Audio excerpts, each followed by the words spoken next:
Okay जी, अस्सलाम वालेकुम। हम लोगों ने लास्ट टाइम एक विंडो फार्म एप्लीकेशन जनरेट की थी। ठीक है। वो ये हमारे पास मौजूद है। तो इसमें हम लोगों ने एक डेमो का फार्म बनाया था। उस पर सारा का सारा डिज़ाइन बिल्ड किया था, फिर उसके ज़रिए से हमने एक डैशबोर्ड को इनहेरिट किया और फिर फार्म लॉगिन को इनहेरिट किया। इसी तरीके से हम एक और फार्म अब बना लेते हैं। ठीक है। और उस फार्म को हम लोग, अब हमारा जो नेक्स्ट काम है वो ये है कि डेटाबेस के साथ उसको कनेक्ट करेंगे और उस पर इंसर्ट और सेलेक्ट की क्यूरी परफॉर्म करेंगे, और फिर हम देखेंगे इंसर्ट और सेलेक्ट की क्यूरी उसके ऊपर परफॉर्म कैसे हो सकती है। ठीक है। तो इसके लिए सबसे पहला काम तो ये है कि हम डेटाबेस बना लेते हैं। तो मैं एक्सेस डेटाबेस ओपन कर लेता हूँ।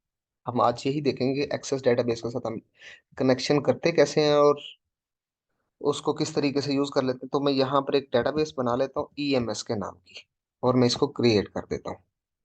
ठीक है।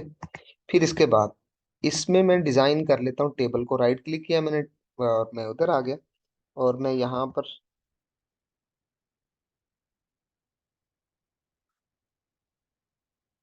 ठीक है, एम्प्लॉय का टेबल बना दिया मैंने। अब इसमें हमारी आईडी ऑटोमेटिकली मौजूद होती है। सबसे पहले मैं इसका नेम ले लेता हूँ। ओके किया मैंने। उसके बाद फिर मैं एफ नेम ले लेता हूँ। ये लॉन्ग टेक्स्ट लिख लेते हैं। इसके बाद मैं उसका और कोई ऐसी चीज जिसकी बेस पर ना, चलें जी, हम सैलरी ले लेते हैं। वो नंबर में, रीजंस में डिफरेंट डाटा टाइप्स लेना चाह रहा हूँ ताकि आप लोगों को जो जो डाटा टाइप्स आएंगी तो उनको हम मैक्सिमम यूज कर सकें। थोड़ा सा सिंटैक्स बदलेगा तो ताकि वो सारी चीजें क्यूरी के अंदर न्यूमेरिक वैल्यूज और इंटीजर वैल्यूज कैसे पास आउट हो रही है, अक्सर इसी में प्रॉब्लम आ जाता है। ठीक है। और ईमेल ले लिया हमने, और लॉन्ग टेक्स्ट में। ठीक है, ये चार एट्रीब्यूट्स ले लिए, नेम, फादर नेम, सैलरी और ईमेल। मैं इसको करता हूँ सेव। अब इसके बाद हमने सबसे पहले यहाँ आकर एक फॉर्म बनाना है। मैं यहाँ से फॉर्म को बिल्ड करता हूँ। बाकी पुराना मेथड है हमारे पास ऑलरेडी मौजूद है। तो FRM एम्प्लॉय, ठीक है, और इसको मैंने कर दिया ऐड। ओके। तो प्रॉपरली नेम कन्वेंशन जरूर दीजिएगा ताकि फॉर्म ना इजी टू अंडरस्टैंडेबल हो। हमें अब पता लग रहा है कि ये FRM एम्प्लॉय, फॉर्म का एम्प्लॉय मौजूद है, एम्प्लॉय का फॉर्म मौजूद है। तो इस तरीके से कन्वेंशनल नेम दे दीजिएगा जिससे हमें आसानी से समझ में आ जाए। अब इसको मैंने इनहेरिट करना है। इस पर मैंने क्लिक किया, और इसके बाद मैं इसको डेमो स्टार्ट कर दिया, मतलब डेमो के साथ इनहेरिट कर दिया। अब मैं इसको अगेन से बिल्ड कर लेता हूँ। तो उसके बाद ये हमारे पास आ गया।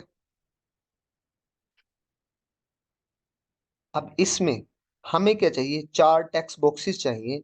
एक, दो, तीन और चार। आईडी के लिए चाहिए क्योंकि ऑटो इंक्रीमेंट है। कल लास्ट टाइम हमने प्रैक्टिकल परफॉर्म करते वक्त भी इसको देख लिया था कि किस तरीके से हमारे पास होता है वो। अब यहाँ पर ना मैं इसको थोड़ा सा बड़ा करके, यहाँ पर कंट्रोल्स, आपकी डिफरेंट स्ट्रक्चर हो सकता है, कहीं भी आप प्लेस कर सकते हो। फिलहाल मैं बॉटम में क्रिएट कर रहा हूँ। मुझे एक टेक्स्ट बॉक्स लूंगा मैं, बाकी नहीं। तो मैं इसी के जरिए से बाकी बना लेंगे। हम एक टेक्स्ट बॉक्स ले लेते हैं और एक लेबल। ठीक है। ये हमारा टेक्स्ट बॉक्स प्लस लेबल मौजूद है। अब इसको हम थोड़ी थोड़ी डिजाइन कर लेते हैं, थोड़ा सा सेटिंग वगैरह कर लेंगे। लाइक मुझे सिर्फ इसका फॉन्ट साइज ही बदलना है। तो मैंने दोनों को सिलेक्ट किया और फॉन्ट पर क्लिक किया, और इसके बाद फॉन्ट का साइज मैंने बढ़ा दिया। इसको मैंने ओके कर दिया। ठीक है। इसके बाद मैं इस पर क्लिक करता हूँ ताकि वो, हाँ, सेपरेट हो सके ये।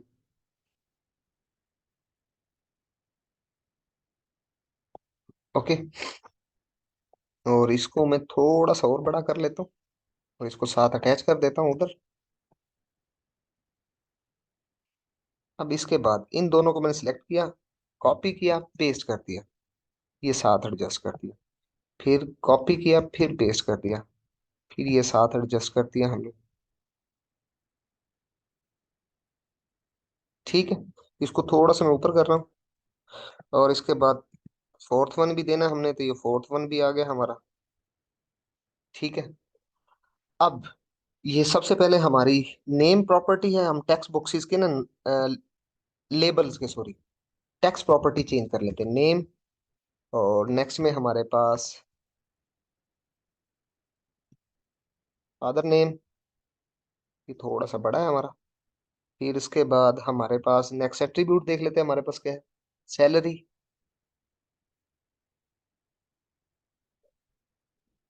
ठीक है, उसके बाद एम्प्लॉय, सॉरी, ईमेल। ठीक है, अब ये नेम है हमारे पास। इसके टेक्स्ट बॉक्सेस के अब नेम प्रॉपर्टी बदल देते हैं, जिसके जरिए से हमें याद रहेगा। T name. अब इसी तरीके से इसका भी नेम प्रॉपर्टी बदल देते हैं, टी एफ नेम। फिर इसी तरह टी सैलरी। फिर इसी तरह टी ईमेल। ठीक है, ये हमारे कन्वेंशनल नेम हो गए। क्यों? क्योंकि ताकि मुझे सही से याद रहेंगे, टी जैसे मेंशन करूंगा तो वो विंडो आ जाएगी, जिस विंडो की बेस पर मुझे पता लग जाएगा कि मैंने क्या कंट्रोल से नेम प्रेस किया। अब मैं एक बटन ले रहा हूँ। ये बटन मैंने उठाया, बटन यहाँ पर मैंने प्लेस कर दिया। अभी फिलहाल इसके हम बाकी कुछ प्रॉपर्टीज को चेंज नहीं करेंगे, प्रॉपर्टीज आपको यूज करनी आती है। तो मैं बहरहाल ये जरूर लिखूंगा, बटन सेव। ठीक है, और इसके टेक्स्ट पर सेव लिख दें, इंसर्ट लिख दें, it's all up to you, कि मैं इस बटन पर जब क्लिक करूं, इधर का जो सारा रिकॉर्ड है, वो सारा का सारा रिकॉर्ड हमारे पास क्या हो जाए, सेव हो जाए हमारी डेटाबेस के अंदर। अब डेटाबेस में जब भी हम लोग सेव करेंगे बेटा, तो तीन चार चीजों का बड़ा ख्याल करना है। सबसे पहले हमारा कनेक्शन होगा, फिर कनेक्शन ओपन होगा, ये बात याद रखिएगा। कनेक्शन ओपन होने के बाद हमारा क्यूरी बनाएंगे हम, क्यूरी को प्लेस करेंगे, मतलब उसकी क्यूरी को एग्जीक्यूट करेंगे, और फिर उसके बाद कनेक्शन को क्लोज कर देंगे। ये कुछ स्टेप्स हैं। अब ये सेव पर जाकर ना, मुझे यहाँ पर कोड करना है। ये मैंने क्लिक किया बटन सेव पर, तो ये देखिएगा, ये BTN सेव प्रॉपर एक्सटेंशंस, ये प्रॉपरली नेमिंग कन्वेंशन जो आप लोग यूज करेंगे, तो उससे आसानी से पता लग जाएगा कि कोड किस बटन के बिहाइंड हो रहा है और कहाँ पर कोड हुआ हुआ है।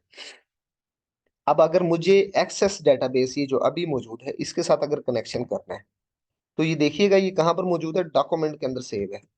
तो मैं डेटाबेस को कनेक्ट करने जा रहा हूँ। मैं टूल्स में गया, और बेटा कनेक्ट डेटाबेस पर जाएंगे। इसके बाद यहाँ पर ना आपके पास कुछ ऐसे आएगा, तो ये ऊपर लिखा हुआ माइक्रोसॉफ्ट एक्सेस डेटाबेस, आपने ओके कर देना। ओके करने के बाद ना आपने जो डेटाबेस है वो ब्राउज करनी। डेटाबेस ये रही, EMS, इसको मैंने ओपन कर दिया। ओके, ये ऑलरेडी ओपन है, इसको तो मैं जरा बंद कर देता हूँ। ठीक है, ये हमारे पास ओपन हो गई। ओपन होने के बाद फौरन जाना है अपने एडवांस में। अच्छा चलें, इसके एडवांस, हाँ एडवांस में चले जाते हैं। और ये जो हमारे पास मौजूद है ना, इस सारे पाथ को कॉपी कर लेना है और ओके कर देना है। ठीक है, अब इसके बाद हमें सबसे पहले यहाँ पर एक लाइब्रेरी इंपोर्ट करनी है, using system dot data dot OLEDB। ठीक है, ये वो लाइब्रेरी है जिसके जरिए से हम एक्सेस डेटाबेस के साथ कनेक्शन करते हैं। पहला काम मैंने आपको क्या बताया था, डेटाबेस का कनेक्शन करना। तो हम, मैं क्या लिख रहा हूँ, OLEDB connection con is equal to new OLEDB connection. और बेटा इसमें वो पाथ जो अभी हम कॉपी करके लाए हैं, ठीक है, वो कॉपीड पाथ मैं यहाँ पर डबल कोटेशन प्लेस करता हूँ, ये इस तरीके से लगा देता हूँ। ठीक है, अच्छा ये जैसे आप पाथ पेस्ट करेंगे ना, इस तरह के एरर आ सकते हैं, तो ये एक एक बैक स्लैश है, आपने इसको डबल कर देना है। एक चीज, बाज लोगों के पास एक और चीज भी हो सकती है, वो ये हो सकती है कि ना आपके सोर्स के आगे इक्वल का साइन, इक्वल के बाद डबल कोटेशन लगे, तो उसको आप अरेज कर देंगे। बाकी चीजें बस ये सिंगल बैक स्लैश है ना, उसको डबल कर देना है। ठीक है, अब इसके बाद हमने क्या करना है, कनेक्शन को ओपन करना है। नेक्स्ट स्टेप जो मैंने आपको बताया था, मैंने कौन का ऑब्जेक्ट बनाया, कौन डॉट ओपन। ठीक है बेटा, इसके बाद अब मुझे एक क्यूरी पास करनी है जिसमें मैंने डाटा को इंसर्ट करना है। किसके अंदर, वो जो डेटाबेस है हमारा ईएमएस, ईएमएस के अंदर एम्प्लॉय का टेबल है, उसके अंदर डाटा में वापस डॉक्यूमेंट फोल्डर में जाते हैं, वहां पर देख लेते हैं कि हमारे पास ये डॉक्यूमेंट है और इसके अंदर ये ईएमएस मौजूद है।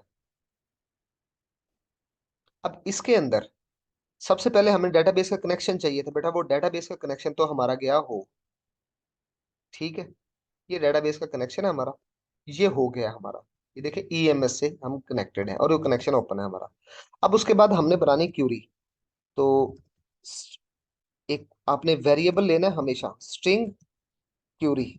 उसका फायदा मैं बताता हूँ आपको, स्ट्रिंग डॉट फॉर्मेट, ऐसे करके कुछ, क्योंकि ये न्यूमेरिक वैल्यूज प्रॉपरली क्यूरी में सही से प्लेस नहीं होती, तो उसके लिए हमें सही लोकेशंस चाहिए होती हैं, जिसकी वजह से हमें प्रॉब्लम्स हो जाती।